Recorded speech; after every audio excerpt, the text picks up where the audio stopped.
Hello everyone, and welcome to the HashiCorp Secure Conference. Today I'm thrilled to discuss the upcoming NIS2 directive and how HashiCorp Vault, Consul, and Boundary empower you to achieve compliance through Zero Trust security principles. First, let me introduce myself. My name is Cédric Derue. I'm a cloud architect, programmer, trainer, speaker, and published author. Since 2006, I have worked as a professional consultant for Altron Technologies, now Capgemini Engineering, expert in cloud technologies, particularly the Microsoft Azure Cloud. I often advise in the banking, pharmaceutical, energy, and industry sectors. I collaborate regularly with Microsoft through the LinkedIn Learning platform and my contributions as Microsoft MVP. Finally, I'm passionate about HashiCorp solutions, and I often use them for cloud infrastructure automation, and I have been recently awarded HashiCorp Ambassador. So, this is the agenda. First, we will dive into the history of NIS, exploring its foundations. Understanding the path we have traveled is key to appreciating the advancements brought by its successor, NIS2. Next, we will dissect the improvements NIS2 offers over NIS1. This includes a deep dive into the articles number 20 and 21.2, unpacking the specific regulations that impact your organization. But who exactly is affected by NIS2? We will identify the actors who need to prioritize compliance, ensuring you understand where you stand. To continue, you will explore how a zero trust approach empowers you to achieve both regulatory adherence and a more robust security posture. So the benefits of zero trust are undeniable, and we will underline the advantages this approach offers, making your systems more resilient against modern threats. To fortify your zero trust strategy, we will dive into identity-driven component. This crucial element establishes a foundation for granular access control. Finally, we will culminate with a 6-step roadmap for implementing zero trust security. This actionable plan will equip you with the tool and knowledge to build a secure and compliant future for your networks and your information systems. So, buckle up and get ready to explore the exciting world of NIS2 and Zero Trust security. The French National Cybersecurity Agency paints a concerning picture in its 2023 cyber threats overview. With geopolitical tensions escalating and France hosting international events, cyber threats are on the rise. Attackers are evolving their tactics and exploiting vulnerabilities relentlessly. In this ever-shifting landscape, the agency emphasizes the critical need for organizations to strengthen their defenses by implementing even the most basic cybersecurity recommendations. That's why the NIS directive is a crucial step towards improving the European Union cybersecurity resilience and preparedness. Here it is, the history of the NIS directive from NIS1 to NIS2. On 2016, the NIS1 directive is adopted by the European Parliament and the European Union Council. 4 years later, in 2020, the European Commission proposed the NIS2 directive. In 2021, NIS2 negotiation began among the European Union institutions. In 2022, political agreements are reached on NIS2 provisions.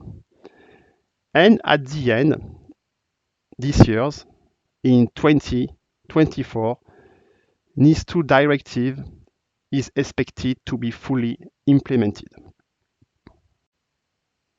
So, cyber threats are more sophisticated and the attack surface has expanded significantly.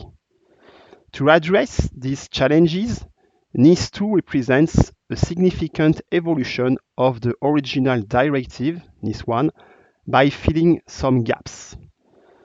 NIS2 addresses this gap by, firstly, broadening the scope of regulated entities. More organizations now fall under its umbrella, ensuring a wider net of protection. Secondly, mandating stronger security measures. NIS2 outlines stricter requirements for risk management, incident reporting, and supply chain security. Thirdly, enhancing enforcement mechanisms. Tougher penalties for non-compliance ensure a more robust security landscape. With this enhanced framework, NIS2 aims to make the European Union a more resilient digital environment. The article number 20 of the NIS2 directive focuses on governance and staff training for cybersecurity within essential and important entities. This article underlines that the management bodies of these entities must approve and oversee the implementation of cybersecurity risk management measures as outlined in the article number 21. The article number 20 insists also on training requirements. The goal is to equip essential and important entities with the knowledge and skills to identify risk, assess cybersecurity practices, and understand the impact on their services. The article number 21.2 of the NIS2 directive dives into the specific cybersecurity risk management measures that essential and important entities must take. Later, we will explain what are essential and important entities. So this article emphasizes a comprehensive approach to securing network and information systems. The measures adopted should address various threats and vulnerabilities, not just focus on a single type of cyber attack.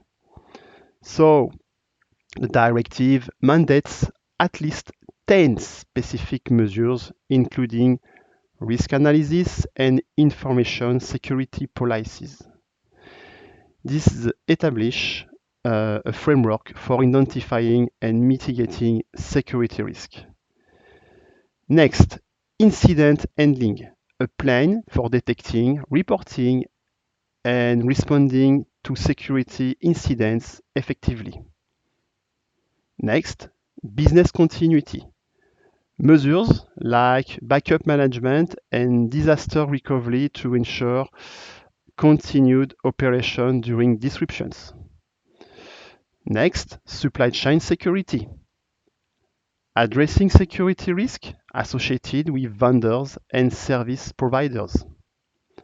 However, while 10 minimum measures are outlined, the implementation should be proportionated to the entity size, sector, and the potential impact of a security incident.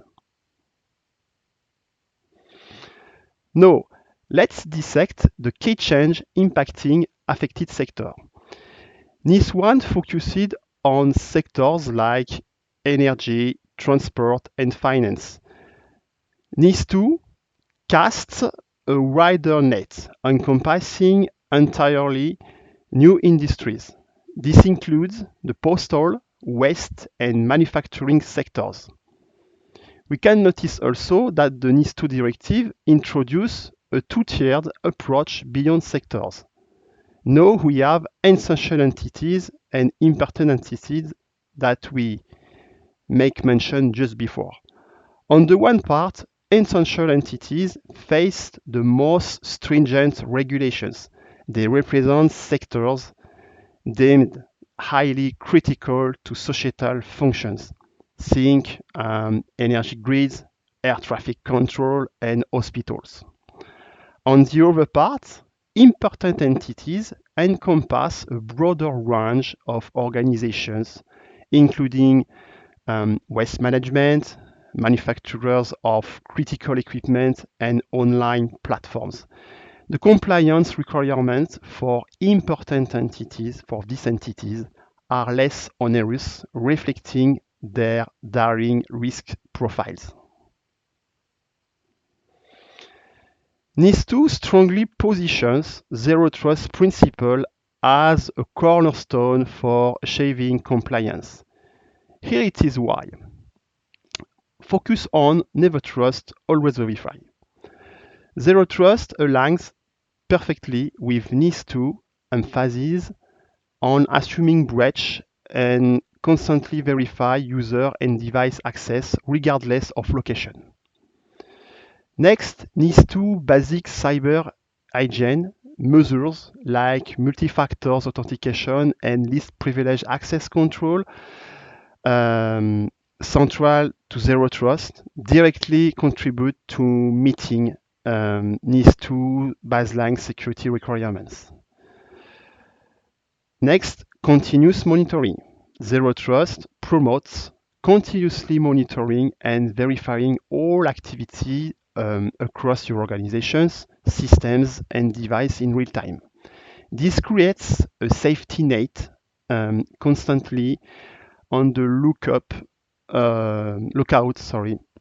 for threats.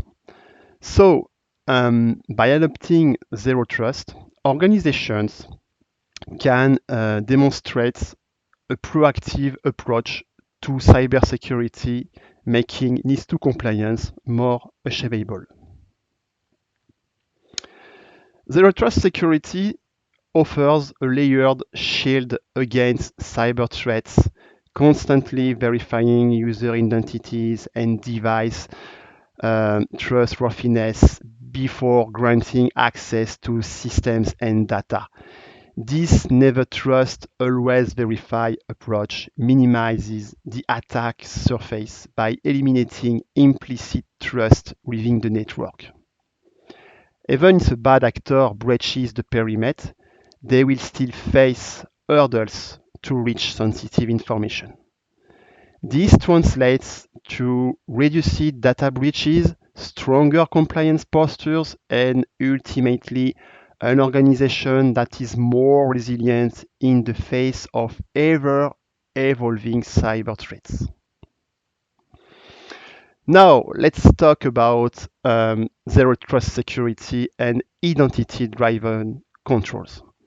Zero Trust eliminates implicit threats and continuously validates every access request. This never trust, always verify approach perfectly aligns with the needs of the NIS2 directive. HashiCorp offers a comprehensive suite of tools to build a robust Zero Trust architecture with three solutions playing a vital role: HashiCorp Vault, HashiCorp Consul, and HashiCorp Boundary. HashiCorp Vault secures sensitive data and enforces least privilege access. But it goes beyond just passwords. Vault can also be leveraged for machine authentication and authorization. Imagine you want a secure way for machines to prove their identity and what they authorize to do. HashiCorp Vault facilitates this machine-centric identity and access control. Next, HashiCorp Boundary provides secure access to privileged accounts and resources. Boundary acts as the gatekeeper ensuring only authorized users can access designated machines, eliminating the risk of unauthorized access or lateral movement. Next, HashiCorp Consul secures HashiCorp Consul secures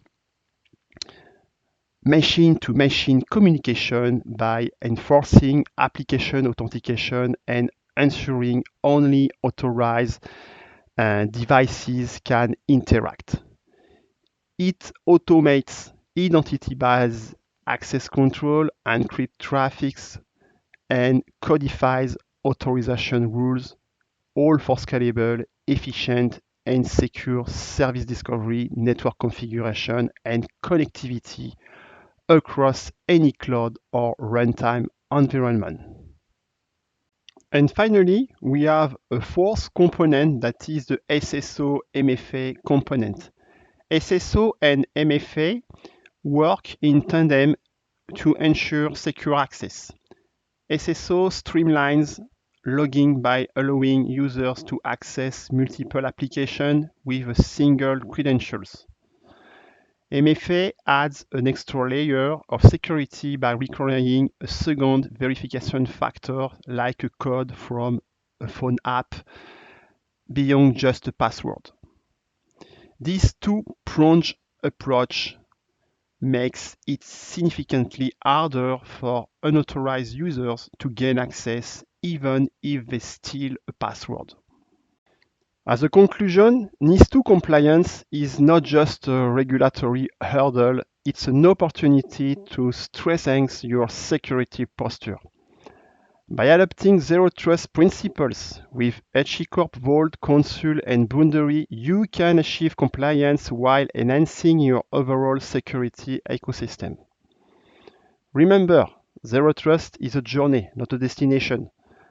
HashiCorp offers the tools and resources to help you get started and stay ahead of the ever-evolving threat landscape. So, visit the HashiCorp website to learn more about Vault, Boundary, and Consul, and explore free trials to jumpstart your Zero Trust journey. Thank you.